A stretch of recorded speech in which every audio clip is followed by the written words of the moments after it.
Father, thank you for the way that you have orchestrated this universe and this entire world to orbit around your Son, who is righteous and good and holy, and who rescues us and who loves us and who has opened our eyes to the truth. And Lord, thank you for the time that we get to worship together and encourage one another and help one another. And even thanks for bringing Phil from Africa. Lord, may we be encouraged and challenged by his message to extend your kingdom and extend your gospel. It's your work, but you do it through your people. And so even this morning, as we look at Job, I pray that you would light a fire in our hearts to see your glory cover the face of the earth, that more people would come to worship and to bow down to you, who orders this world rightly, who rules over chaos and evil, and who speaks into existence what is good and right, and who will one day put away all evil and make all things right in the end. And so we worship you this morning, and we ask that you would help us in the name of your Son, Jesus. Amen. All right, so we are in the book of Job today. There's notes in the... Somebody moving? No, they're over there. There's notes in the back if you want to follow along. The notes are a little different this time. So there's a specifically helpful book for that middle section of Job that everyone gets super lost in with all the debates. There's a book called Piercing Leviathan that is super helpful, and I dropped in tons and tons and tons of quotes for you. We won't walk through all those today, but if you're reading back through the book and you want to use those can be helpful to you. I tried to quote when it was them and not quote when it was me, but just don't, I don't know. There might be some accidents in here, and I'm not trying to act like I'm smarter than I am. Just assume that I got everything from somewhere else from here. But I tried to quote where I could.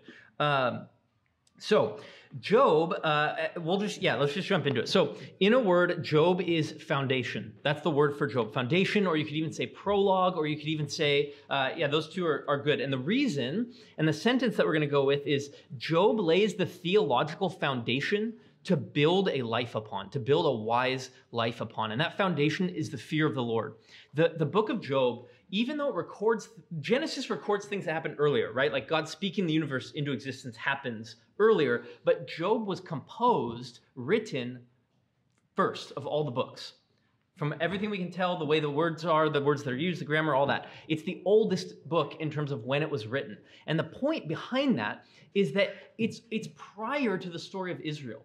Job is not an Israelite. Job is not part of the story of Israel. And so the theological issues that it deals with are almost pre the story of God rescuing and redeeming humanity. It's like we have to get this foundation laid first, and when you get it, you can live wisely. That's what Job is about. And so this first, under the thematic comments here, the idea behind wisdom, Job is part of this wisdom literature kind of series, Job, Psalms, Proverbs, Ecclesiastes. These books deal with how to master the world. Wisdom is skill. And the skill that we need is to take dominion. That's the goal of mankind that God has given all the way back in Genesis. And so wisdom is skill in living in God's world, living within the order that he has created and put into this world. That's what wisdom literature teaches you. But Job gives you step 0 on wisdom. So if you want to live well, if you want to understand how to function in this world that is ordered but also broken because of sin, if you want to get that, you have to start where Job starts. And really, again, that phrase is the fear of the Lord, but we're going to flesh out what that means. So this is wisdom literature. It's a manual on how to take dominion in a broken, cracked world. And it serves as a prologue. And here's kind of the main things that it's going to teach us. God runs the universe rightly or righteously, and God is worth following in and of himself. That's kind of, you'll see this in Job 1. Secondly, no humanistic theory can explain this life. You get a picture in the book of Job into heaven, what's going on. Job doesn't get that. And all of his friends are trying to understand life, and even Job is to an extent, without a view into heaven. And without that view, without divine revelation, you cannot get life. It will not make sense. You can get pieces. You can pull on the right threads and maybe tie some things together, but you won't see the whole picture. And without that, life won't make sense.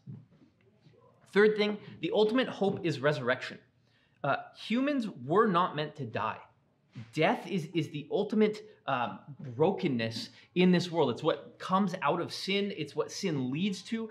And his hope, Job's hope ultimately, is resurrection. He knows that that is the only hope to really right everything that has gone wrong with this world. And then fourthly, the foundation that we're talking about, the foundation that you can build your life on with wisdom, is a loving trust and fear of Yahweh. So those are the things it's going to bring out. I realize I didn't put this down, but it does deal with evil and how God deals with evil. But the answer isn't, God doesn't give a full justification for his actions. He mostly says, trust me. I will deal with this. I am dealing with this. Trust me. So you'll see that. The way we're going to kind of go through this, we're going to go zero in really close on chapter 1, because if you get chapter 1, you get the whole book. Then chapter 28 is important, and then the ending section is important. There is stuff on the middle that I'll hit, but those are the 3 spots we really need to stop.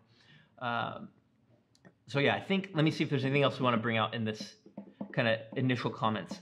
Oh, the debates. Okay, so to get the debates, there are 3 assertions that all of the guys are trying to like piece together and make work.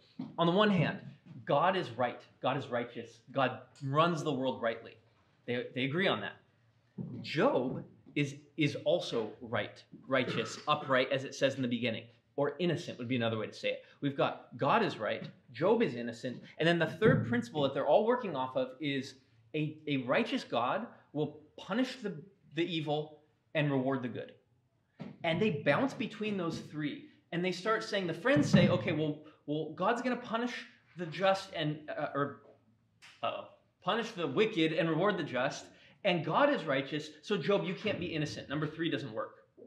Or Job will say, I know God's right and I know I'm innocent, so something's wrong over here, but I don't know what. At one point he starts to think, yeah, maybe God actually isn't righteous and he's evil. They're like playing with all 3 of these things and jumping from one to the other, but they can't make all 3 of them work. And not until the end of the book does God reveal how all 3 of those fit together. So, structurally, the book breaks down sort of how I just said. You have chapter 1 and 2 where all the pieces are getting put on the board. Everything's getting set. I don't know the right courtroom. I had like half courtroom, half like chess analogies. The board is set is what I said, but I don't know what you say for court. The courtroom gets ready. I don't know. Then 3 through 37 is all those debates. And they're like legal proceedings because Job literally says, I want to bring a legal case against God. If someone would just hear me out, and if there was a mediator that could put his hand on both of us, we could like work this out. But I don't have that, so... And it's just left open-ended. And then finally, God in verse 38, or in chapter 38, answers, and this is kind of like the defendant's response, right? Job has accused God, and now God is going to respond. And then in 42, you see Job is restored. So we'll get to all that, but that's kind of the structure and the way that it works. Like I said, we're going to zero in really close on chapter 1, a bit on 28, and then a bit at the end. And if we finish early, which we might, because I'm talking fast, I'll just throw it out there now. We can do a Q&A time again at the end if need be. I know we didn't have questions last time, but maybe this time. Okay. Let's walk line by line through chapter 1. Yeah, we won't finish early. Sorry. So chapter 1, verse 1. There was a man in the land of Uz whose name was Job. First thing, he's not an Israelite. He's not in the land of Israel. These are dealing with global, all humankind issues. This is probably happening around the time of Abraham, but again, we're not totally certain on all this. And that man was blameless and upright. Job means enemy, or maybe even better, attacked one. So there's multiple issues in this book where it's literal as far as we can tell. It's a real story, but some of the aspects of it fit so perfectly that maybe the author is purposefully painting this perfect portrait. Well, you'll see this. So his name means attacked one, and that man was blameless and upright. He was whole and he was straight. Those are the 2 kind of literal meanings of the words. And it's not that he's perfect, but it's that there aren't these areas of his life that he's closing off from God. Like, this is mine, you can't have that. Or, I have this area of sin that I'm hiding. He doesn't have that. He's wholeheartedly devoted to the Lord. He's not sinless. He says that he confesses his sin all the time. But he's whole. He's blameless and upright. One who feared God and turned away from evil. Those are 2 sides of the same coin. The wholeness is described in this way, that he's a fearer of God on the one hand, and on the back of that he's turning away from evil. So positively, he's pursuing the Lord. Negatively, he's turning away from evil. Okay, so step one, this guy, Job's awesome. He's wholeheartedly following the Lord. He's devoted to Yahweh. There were born to him 7 sons and 3 daughters. 7 sons and 3 daughters. This is the ancient Near Eastern equivalent of in our world when you have like the boy and the girl, the 2 kids. It's like the Christmas card with the mom and the dad and the 2 kids and the white picket fence and a nice house, right? That's like the American thing. This is the ancient Near Eastern version, right? 7 and 3 are both numbers that are like full and complete and nice, and they round out to 10. And so he has 7 sons, he has 3 daughters, and notice the exact matchup here. He possessed 7,000 sheep, 7 sons, 7,000 sheep, 3,000 camels, 3 daughters, 3,000 camels, 500 yoke of oxen, 500 female donkeys, and very many servants, so that this man was the greatest of all the people of the East. So his family life is charmed. His business life is charmed. This guy's super wealthy. I had a professor that called him the Costco of the ancient Near East. And so everything looks wonderful, and he's spiritually blessed because he does love the Lord. His sons, verse 4, used to go and hold a feast in the house of each one on his day, and they would send and invite their 3 sisters to eat and drink with them. So, yeah, you all have moms. Your moms, if you have siblings, just want all of your siblings to be happy and get along, right? So, like, he's blessed in business. He's blessed with his spiritual life. He's blessed with his family life. He's even blessed in that the siblings actually get along and are together. Every aspect of this is like he has the charmed life. And when the days of the feast had run their course, Job would send and consecrate them, and he would rise early in the morning and offer burnt offerings according to the number of them all. For Job said, "It may be that my children have sinned and cursed God in their hearts." Thus Job did continually. And now this blanket over all of it. Even if there is sin involved in some way, Job is like this priest king, remember Adam, for those of you who've been here before, who is leading his family in a way that is just making blessing go everywhere that he goes. And thus he did continually, not just when he felt like it. Like, this is just the perfect picture. And this would have been interpreted, and is by his friends, as a reward for his righteousness. And this is part of the issue, because it's partially true, but not totally. And so the friends in the whole ancient Near Eastern world is this: you sacrifice to the gods so that the gods give you protection. Sons, sheep and camels, rain, you get stuff from the gods. They want, and again, it sounds silly, but they want the food, they want the offerings. You take care of them in their temple where you worship, and they will take care of you. And so the friends treat Yahweh this way, but Job doesn't. And we'll see this over and over and over again, because this is kind of the core issue here. Let me make sure we didn't miss anything. Oh, 1:5. In 1:5, see where it says, it may be that my children have sinned and cursed God? The literal word is blessed. And that is important because there's a wordplay that goes on throughout the entire book with this word blessed. So I'll try to bring it out every time. But it literally reads, it may be that they have blessed God in their hearts. It's being used sarcastically. It does mean curse. It's a good translation. Just keep that in mind. So now we look into heaven. Scene shifts in verse 6. Now there was a day when the sons of God came to present themselves before the Lord, and Satan also came among them. The Lord said to Satan, "From where have you come?" And Satan answered the Lord and said, "From going to and fro on the earth and from walking up and down on it." The idea is just prowling, like Peter says, prowling around, walking back and forth with this intent, looking for someone to destroy. And the Lord said to Satan, "Have you considered my servant Job, that there is none like him on the earth, a blameless and upright man who fears God and turns away from evil?" So God picks the fight. God is ultimately the instigator of everything that happens to Job. And that you have to let that sit for a second, because people died. He starts this. And what he says It's, again, this is one of those things, it literally reads, have you set your heart on my servant Job? Like, you do not want Satan setting his heart on you, right? This is not a good thing. But God delights in his people. He loves Job. He's so proud of him. Like, hey, have you seen him? Have you seen him? And Job, now in verse 9, Satan answered the Lord. That all caps there is Yahweh. It's worth noting when you see that, to keep that in mind. Satan answered Yahweh and said, does Job fear God for no reason? And this is going to be the crux of the whole thing. Number one, Job isn't righteous. He wants the stuff. He doesn't care about you. And number two, you're the kind of God that bribes people to get them to like you. You don't run the universe rightly. Those are the two barbs that Satan is throwing in. Have you not put a hedge around him and his house and all that he has on every side? You have blessed, there's that blessed again, you have blessed the work of his hands, and his possessions have increased in the land. There's a note in your notes here, by the way. That is a theology of productivity right there. You work hard, you pray, God blesses it. If God doesn't bless it, it doesn't matter what skills and techniques and tools and apps you use. But stretch out your hand and touch all that he has, and he will bless you. It is right to translate curse, but he will literally bless you to your face. You start to see some wordplay going on here.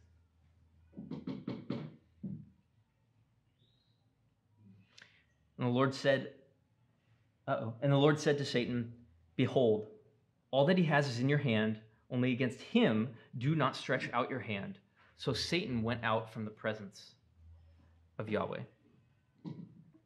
So that's the first sort of interaction, the first sort of ground layer of the book is God righteous in the way he runs the world? And does Job actually love God for God or for the stuff? That's what the interplay that's going to be kind of going on here in this book. Now, let me see if we missed anything in the notes that it's worth bringing up. Yeah, okay. Verse 12 closes the scene in heaven, and now we get to verse 13. The entire section here, the way the phrasing and the wording is it's like you're watching it unfold on a scene in front of you. So now there was a day when his sons and daughters were eating and drinking wine in their oldest brother's house, and it's like you're watching it happen. This is probably a climactic day because the oldest brother would probably have been the seventh day. So it's like either what's going on here is, and I couldn't figure this out as I was looking at it. It really reads to me like this is a set apart week that they're going to do this. But then all the translators bring it out as like they would do this all the time. So I don't know, but it appears that whether it's a one-time thing or whether it's an ongoing thing, they're at kind of a peak feast excitement day. They're eating and drinking wine in their oldest brother's house. And this whole chapter is brilliant from just a literary standpoint, the way it's laid out. Like unbelievers will look at stuff like this in the Bible and say it couldn't have been the work of a single author because it's so incredibly ordered. And we're like, yeah, but what if it's just God? But that's neither here nor there. They bring up the sons and the daughters at the beginning. And the wisdom of this and kind of the beauty of this is that with everything that happens in the next 10 verses or so, you kind of forget about them. Like they're introduced at the beginning, but then you don't hear about them till the end. And it's this ominous note at the beginning that once you get down to the end, you're almost waiting for it. And it just hits that much harder because it forms this kind of bracket around the whole section. So you're introduced to his sons and daughters. Now, there was a day when his sons and daughters were eating and drinking wine in their oldest brother's house. And now the camera pans away. And there came a messenger to Job and said, the oxen were plowing and the donkeys feeding beside them, and the Sabaeans fell upon them and took them and struck down the servants with the edge of the sword, and I alone have escaped to tell you. Okay, I skipped something important before we get into explaining these verses. Do you see the picture in the notes? I don't know if you guys all have notes. If you have notes, there's a cool and helpful picture of how the Israelites conceived of the way that the world was structured. And you have a few things that are noteworthy and important. So, you know how when you clean, trying to think if there's a better example, but you know when you clean your house and then 2 days later it's like, why did I spend all that time because it's dirty again? And how everything falls apart, everything deteriorates, everything tends towards rottenness and death and disorder.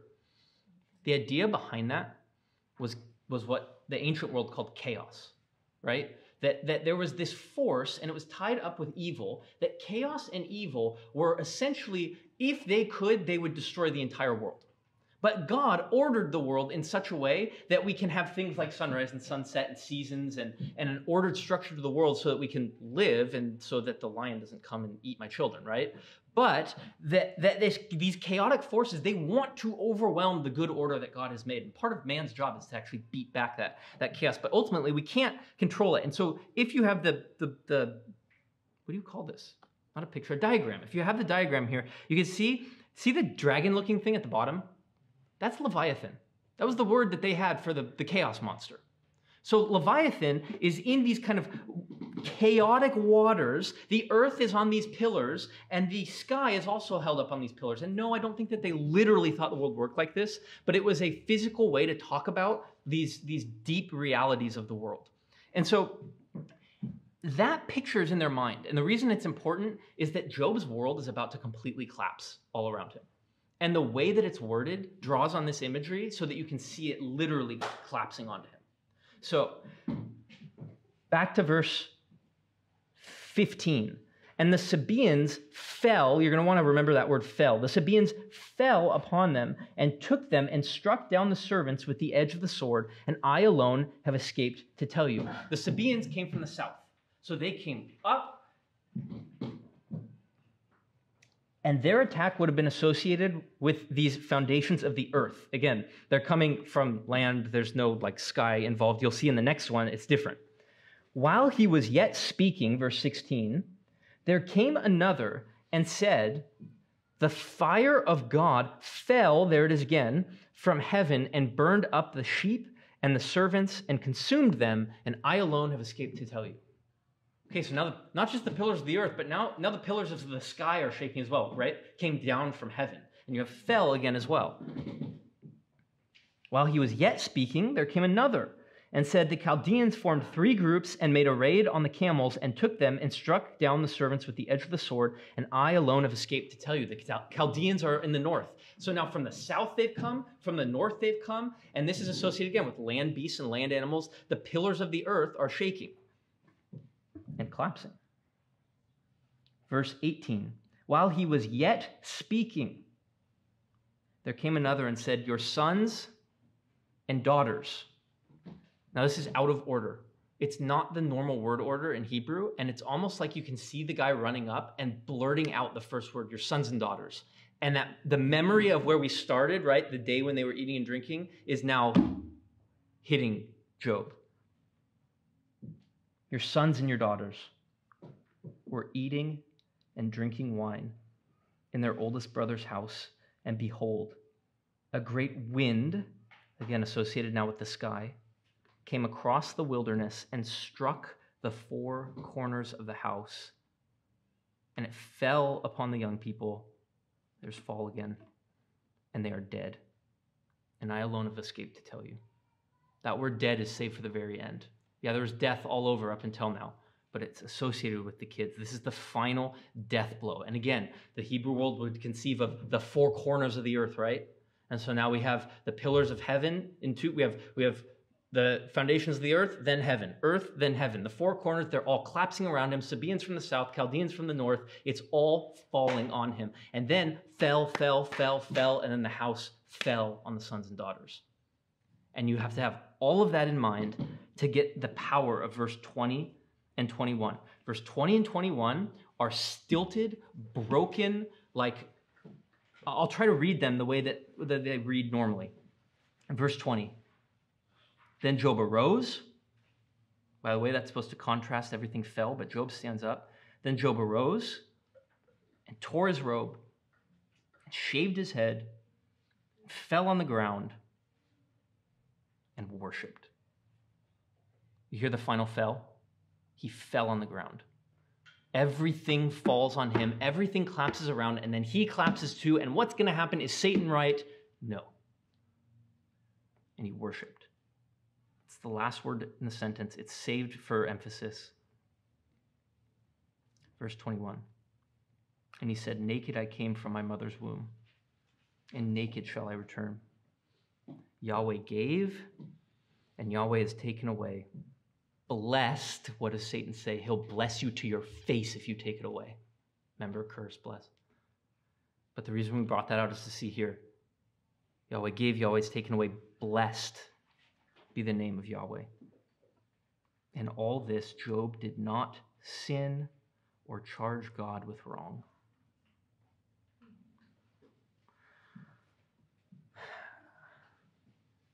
One last note. We kind of went past it, but see how it says the great wind came and struck the house? It's touch. It's the exact same word that Satan uses. Stretch out your hand and touch him, and he'll curse you to your face. And the house where his children are is touched. So,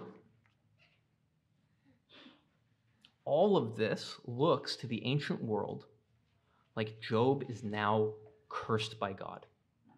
God has turned away from Job, and this is exactly how Job is going to interpret this. Satan has arranged every detail to make it look like God is against you. But Job knows, I'm not perfect, but I don't have any big hidden sin. And Job has shown it wasn't about the stuff for him. When he falls down and worships, it wasn't about the stuff. He actually wanted Yahweh for himself, just for who he was in himself. And that's the foundation. Remember I said this is the foundation to build a wise life on? That's the foundation. Nothing can shake that. The world literally can crumble under you and fall on top of you.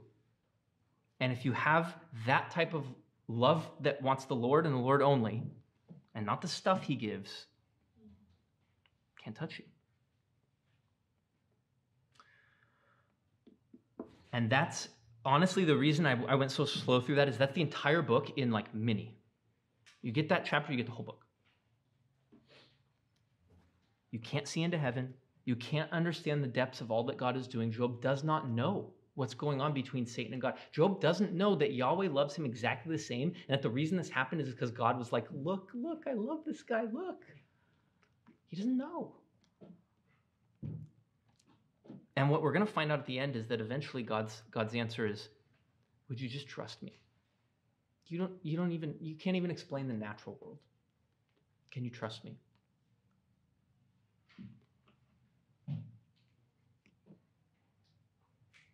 And so the rest of, there's a couple helpful quotes here that I'll just mention, the bold ones. The issue for Job is not, and you'll see this again, if you do end up reading through this on your own later, the friends keep saying, you should just confess, Job, because you must have sinned, and even if you're not really sure, just confess and you'll get your stuff back. And Job's whole thing is like, I don't care about the stuff. I don't get why he's mad at me and coming after me. That's his issue. It's about the relationship for Job. And this other one, while Job thinks of blessing as pure gift, the friends tend to speak of blessing as reward for services rendered. God, I lived, think about Job, like that might be the modern day Job. Like, I lived for you and you did this for me. That is anti-Christian thinking. That is not Christian thinking. All right, so that's chapter 1. We're not going to go that slow through all the rest. Let's do this. Again, I put tons of notes in there. If you do want to go read through the book, you'll have some notes to kind of orient you. That book, Piercing Leviathan, it's not super big, but it's very helpful if you're really into this. Let's walk through some of the debate section that starts in chapter 3. What I did here, again, just if you're looking for later, I have like a summary overview first that will just walk you through, and we'll walk through that part. But then if you turn the page, then I go through the chapters again in more detail. So let's just I'll just walk through because I know a lot of you don't have the notes in front of you. There are 3 rounds of debates. 3 rounds of debates between Job and the friends. And again, we said the 3 things they're trying to figure out are God is right and righteous and runs the world well. Job holds that he is innocent and righteous in the relative sense. And then also that a righteous God, they believe, will punish evil and reward the good. And so between those three, something has to give in this scenario, right? Either Job has secret sin, that's what the friends say, and that he needs to repent, and so God is righteous, God rewards the righteous, so Job, you must have sinned. Or Job says, I'm righteous, and then he kind of vacillates between these other two. He either says, I'm righteous and God is righteous, so I don't know what to do. Or, I'm righteous and God rewards the righteous, so maybe God is actually not just, he's evil. And then they just flip back and forth between all these options without really getting anywhere in the end. So the first round, Job basically starts out, and chapter 3 is very powerful just in terms of, like verse 4 kind of sums it all up. See where it says in chapter 3, let that day be darkness? The wording is actually the exact same words reversed of when God says in Genesis 1, let there be light. So God says, let there be light. Job says, let there be darkness. And the idea of kind of this whole section of chapter 3 is the way God ordered and made the world is messed up, and it should be completely undone. I wish that not only had I not been born, but that none of this even existed. An understandable place to be from Job's vantage point. I'm not saying it's right, but it's understandable. And his friends give this amazingly wonderful, helpful advice that basically says, hey, don't bite my head off, but you sinned, so yeah, that's why this happened. Their advice, it comes out in chapter 4. I don't want to get too down into the weeds. You can look in the notes, it'll go through all this. But basically, Eliphaz says, if you're really innocent, or you can just admit that you sinned, we can look back at history and we see this is just how God works. He rewards the righteous, he punishes the unrighteous, so we're good. To which Job responds, nah, I'd rather just die. You're not helpful at all. Bildad comes along, and he says, yes, it's cause and effect. Somebody sinned. Maybe it was you. Maybe it was your kids. By the way, the advice gets better, right? Like you sinned, you need to repent. And then Bildad comes along and is like, well, it might not have been you, but your kids deserved it because they probably sinned. Next time you get bad advice when you're suffering, remember these. It's probably not quite as bad as the advice Job got. So Job comes back, and these are really simplified summaries, obviously, but he says it's not as simple as you guys are laying it out. Remember, he's going to this third one.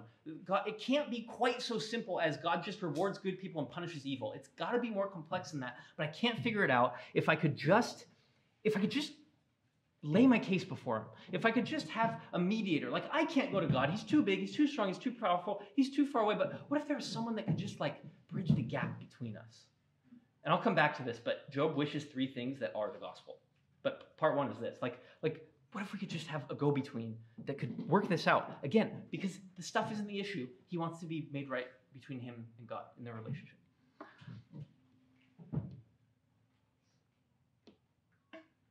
So Zophar, again, awesome advice, comes along and says, this should be even worse for you. But it's not, so you should be thankful and just admit that you sinned. And Job's response, of course I know it's from God, but I just wish I could get a hearing with him to figure out why he's coming after me. That's kind of the end of round 1. Round 2, they come back through and they approach this again, and it's honestly, the debates are supposed to make you frustrated and almost bored, right? When you read through them, not only are we removed culturally, and so it's sort of confusing, but also they're supposed to have this feeling of we are not getting anywhere. You're just saying the same things over and over again, and you have not solved any issues. So Eliphaz comes back again and says, you're wicked, Job. And Job's like, yeah, okay, you can say I have hidden sin, but I know that I'm innocent, and you guys are terrible counselors. I know that he must hate me. God must hate me, but I don't know what it is, and I know that I'm innocent. So again, if I could just have someone help me plead my case with him. Now, he's already hinted, I didn't bring it out, but in chapter 10, he's already started to hint in Job's mind that he's saying, maybe supposition 1 is wrong. maybe God isn't actually just. And maybe all of this is just to torment us. And he just loves to punish and torment people for no reason, which is like horrifying. But that's where his mind starts to go. Job then, by the end of chapter 19, he has this certainty that God is going to redeem him in the end. God is going to fix it, that he will have someone who can make this right. He has this hope of resurrection, but again, he doesn't see how it's actually going to come together. Let's, it's 45, we have time. Actually, we have plenty of time.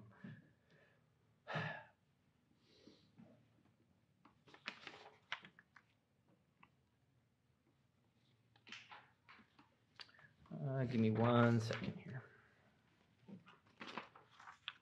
If you want more detail on all these, like I said, you can walk through these chapters further in the notes. But I do want to make sure we hit chapter 28. So I'm making sure that I'm not jumping there too soon.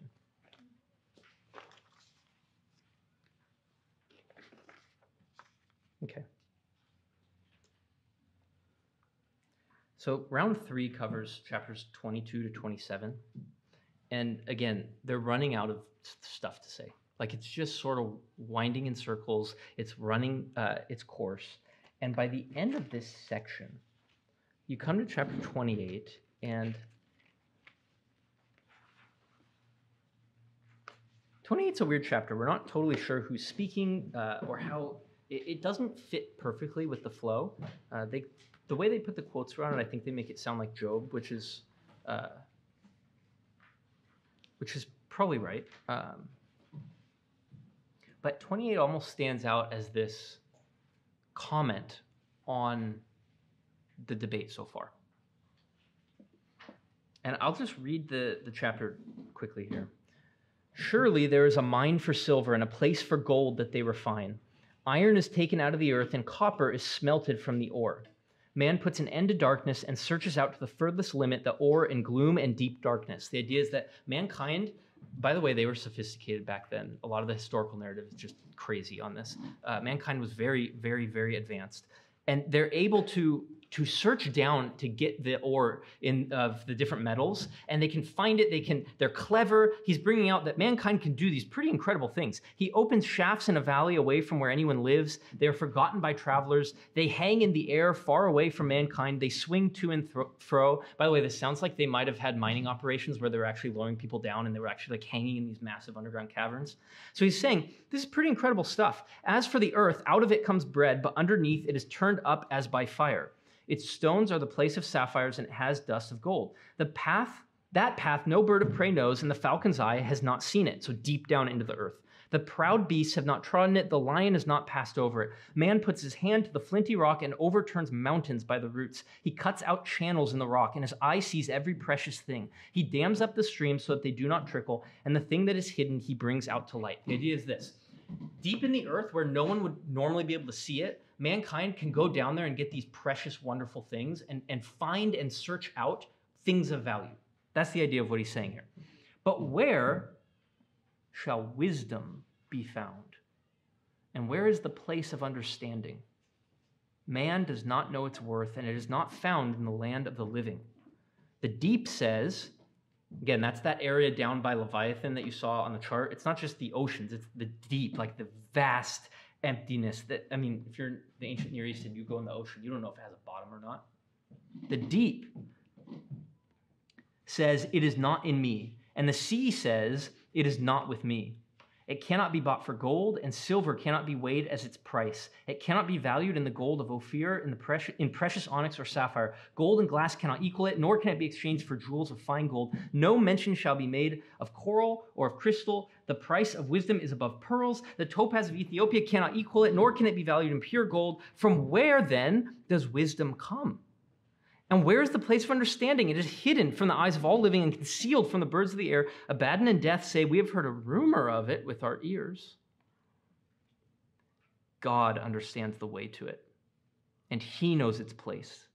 For he looks to the ends of the earth and sees everything under the heavens. When he gave to the wind its weight and apportioned the waters by measure, when he made a decree for the rain and a way for the lightning of the thunder, then he saw it and declared it. He established it and searched it out. And he said to man,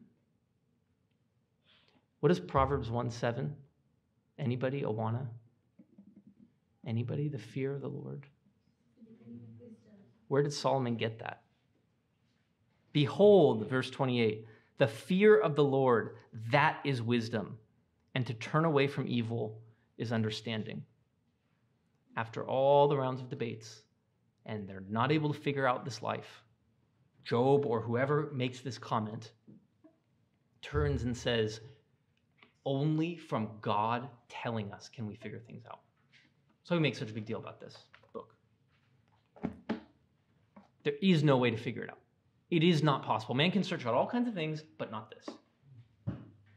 But the fear of the Lord, that is wisdom. To trust him, to love him, to walk with him, that is wisdom. And that, again, remember, this is the foundation. That's what Proverbs is built on, right? That phrase doesn't come from Proverbs. It comes from here, and then Proverbs builds further upon it.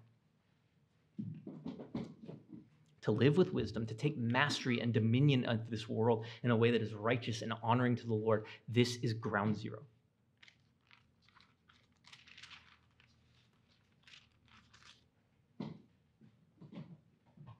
So in the next few chapters, Job complains more.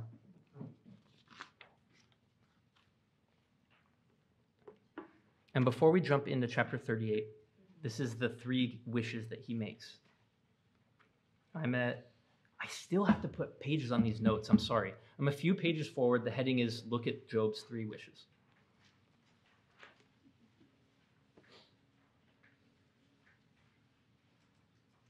Wish number 1, forgiveness. Job 7:20. Have I sinned? What have I done to you, O watcher of men? Why have you set me as your target so that I may have burden to myself? Why then do you not pardon my transgression and take away my iniquity? It's like, look, if there is sin in me, forgive me. If I could just be forgiven. Number 1. Wish number 2, a mediator. Job 9, starting in verse 32. For he, that's God, is not a man as I am, that I may answer him, that we may go to court together. For there's no, what translation did I pick? There's no umpire between us, mediator. That's a fine word, but it's too baseball-y for me. There's no mediator between us who may lay his hand upon both of us. I need forgiveness, and I need someone who can put a hand on God and a hand on me and fine, an umpire between us. 3rd wish, resurrection. Job 14, starting in verse 13. Oh, that you would hide me in Sheol, that's the grave. Oh, that you would hide me in the grave, that you would conceal me until your wrath returns to you, that you would set a limit for me and remember me. If a man dies, will he live again? All the days of my struggle, I will wait until my change comes. You will call and I will answer you. You will long for the work of your hands. Summary of that verse. I think you love me. I know you love me, but you seem really angry right now. So why don't you just kill me, put me in the grave, and then after you're done being angry, you can raise me up again, and then we can be friends again. Forgiveness, mediator, resurrection. That's the gospel. The prologue to the entire Bible sets the stage for what humanity needs. We can't see into heaven, so we need to live in fear and trust the Lord, and we need forgiveness, a mediator, and eventually a resurrection. Because death separates what should never be separated, soul and body. And we need someone who can rejoin those two and let us live forever with him. That's the whole Bible. This guy Elihu comes in. This is 32 to 37, chapters 32 to 37. Different people understand him differently. Some see him positive, some see him negative. I put for you a huge long quote from that Piercing Leviathan book, and I agree with him that Elihu is not a positive influence, even though he speaks rightly about God, but he can't figure out the problem, right? God is righteous, Job is innocent, a righteous God punishes good or punishes evil and rewards the good. He basically just says, God is righteous, and Job, you should never question his righteousness, and I don't know anything else.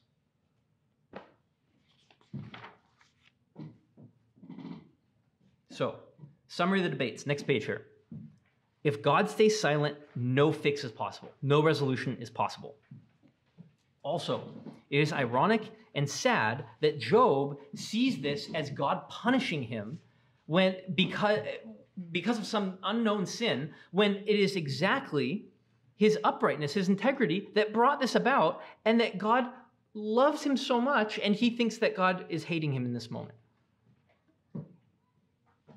And so I love this last bold quote here before we get into 38. The book of Job thus persistently raises the issue of how much of what we see we ignore or distort because of hidden assumptions, and how unwise it is to extrapolate from our elementary grasp of truth.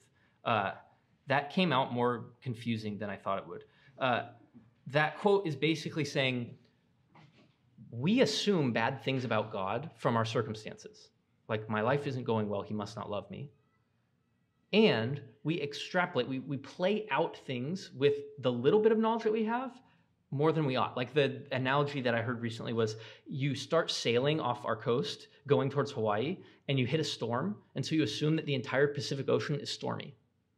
Like, no, that's not, you hit one storm, but you can't extrapolate out in forever. So God finally answers in 38. They have not gotten anywhere, and God finally answers. And the way he answers breaks down basically into a series of rhetorical questions in his first answer. Then Job responds. And then there's this final section that describes Behemoth and Leviathan. And in the first section, the rhetorical questions, I always read them growing up as like, with the tone of like, who is this that darkens counsel by words without knowledge, right? Like, you think it's that, but as you actually look into the imagery that he uses and the way that would have been received in the ancient Near Eastern world, it's more likely the tone of a father instructing his child of what they remember. Like, remember what you know, Job. Job, you've like kind of gone crazy at this point and started saying that I'm in the wrong, that God's in the wrong. Come back, Job. Come back. You not only do you not understand how, have you entered the storehouses of snow, or have you seen the storehouses of the hail, which I have reserved for the time of trouble, the day of battle and war?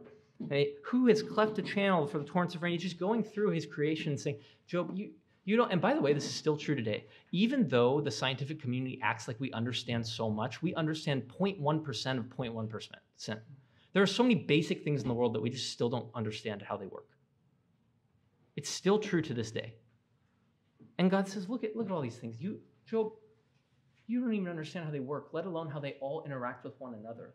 I mean, for you science minds types, like, think about the systems upon systems upon systems and how they all interact, and like that, the idea of like, if a butterfly flaps its wings in South America, it starts a chain reaction and then there's a storm in Iceland, right? Like, things are so interconnected. And God is pointing to these and saying, Job, you don't know. You don't understand. You can't see the whole. You can't even see how the little parts fit together. And there are many different animals that he mentions here, even in 38, and then we'll really see it in 39 and 40, that are associated in that world with, again, we talk about chaos and evil. And God presents this idea over and over again in these passages that, Job, yes, there is chaos in this world. There is evil. There are destructive forces. There are tornadoes and hurricanes and death and disease. But I rule over them and I set limits to them. Yeah, I allow them in my world, but I set limits to them. Again, if you go into the notes, I go into a little more detail about exactly which animals and how that all works, but we'll leave it at that for now. Job responds after this. This would be chapter 40, verse 3. Then Job answered the Lord and said, Behold, I am of small account. What shall I answer you? I lay my hand on my mouth. I have spoken once, and I will not answer. Twice, but I will proceed no further.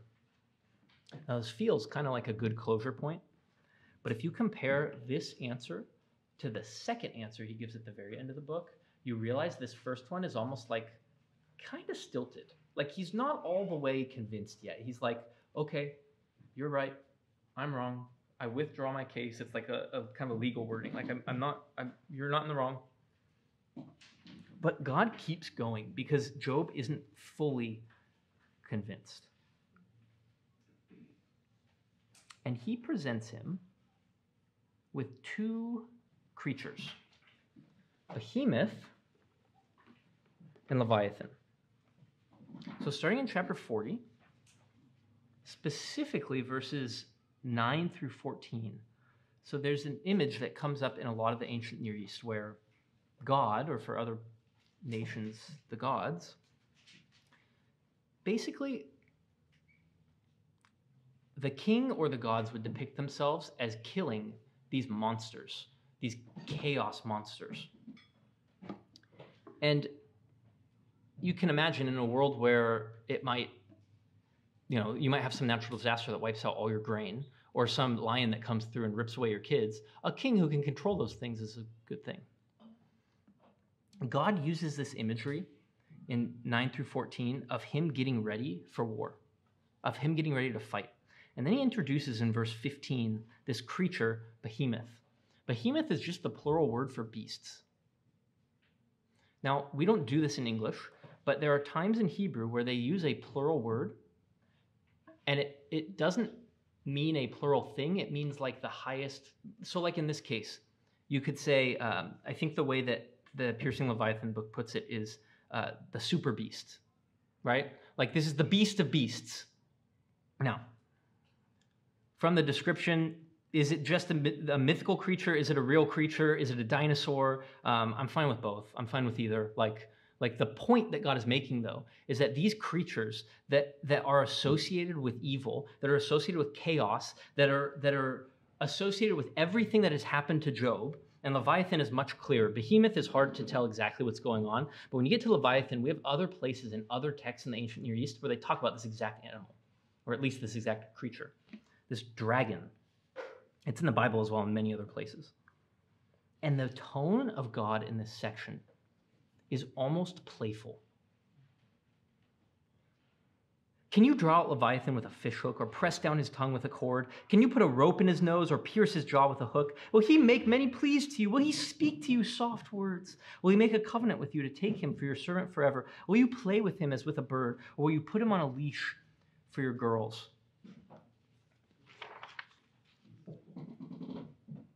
And in 7 and 8, can you fill his skin with harpoons or his head with fishing spears? Lay your hands on him. Remember the battle. You will not do it again. And the implication is this: yeah, you can't, Job, but I will. He's just a little creature that I formed. Genesis 1 even hints at this. If you remember way back then, there's a word for sea creatures that's used that's associated with this Leviathan, and it says that God formed him. Very special word for form that's used with Adam. And the idea is this scary creature in the ancient world that was associated with this unstoppable force of chaos that was threatening to overrule the world, that's like a little finger work for God. He rules over it. And so he continues to describe this Leviathan as this terrifying beast that has fire coming out of his mouth.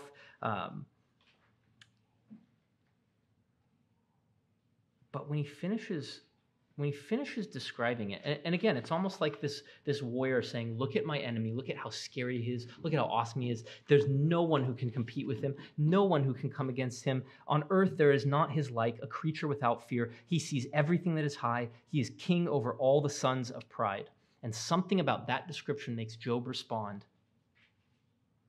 42 verse 2, I know that you can do all things, and that no purpose of yours can be thwarted. Who is this that hides counsel without knowledge? Therefore, I have uttered what I did not understand, things too wonderful for me, which I did not know. Hear, and I will speak. I will question you, and you make it known to me. I had heard of you by the hearing of the ear, but now my eye sees you. Therefore, I despise myself. I repent in dust and ashes. So something about the way Job's brain worked and the way the ancient Near Eastern world would think about this Leviathan creature, when God shows how strong he is and that God controls him, guides him, limits him, and will crush and destroy him, that makes Job fall down and worship in a way that he didn't in the first answer. And so God's answer here is this: Job, this world is too complex, but I rule over it and I reign over it, and that evil chaos within the world, I rule over that too, and I will deal with it. And all I need from you is to trust me and to love me. And so he holds this. God is the one that finally comes in and says, I am righteous. Job, yes, you are relatively innocent. But this third one, there can be suffering for people who are relatively righteous, and it doesn't mean that God hates them. It just means that Job, you didn't see into heaven. Job, God never tells him about the scene in heaven. You would think at the end, right? Like he'd make it known. He doesn't. He doesn't give us that information. He doesn't give Job that information. He just says, will you trust that I am who I say I am, and that I'm as good as I say I am? Job in the end does get all his stuff back. It's doubled. But again, as you saw, that's not what he was looking for. So that's Job. Let's pray, and then we'll just end early. Let's pray and we'll just end early. Father, thank you for this book that you inspired. Thank you for the way that it points us to trust and rely on you. Thank you that even though you do allow evil in this world, you rule over it, you reign over it. You will one day pierce and crush Leviathan once and for all, that Satan, that great serpent, will be destroyed forever. But until then, we trust you that you are the one that is in control. You are the one that limits where evil goes and what it does. And Lord, if you let it come to us, when you let it come to us, teach us to bow down and worship you like Job did. Teach us to trust you. Teach us to know that you don't hate us, but that you love us, that you work all things together for good for those who love you. And Lord, help us to see even in and through the pain, your pleasure in your people and your pleasure to one day defeat and destroy everything that stands against you. We love you. You are good and you are kind and you are gracious. Amen.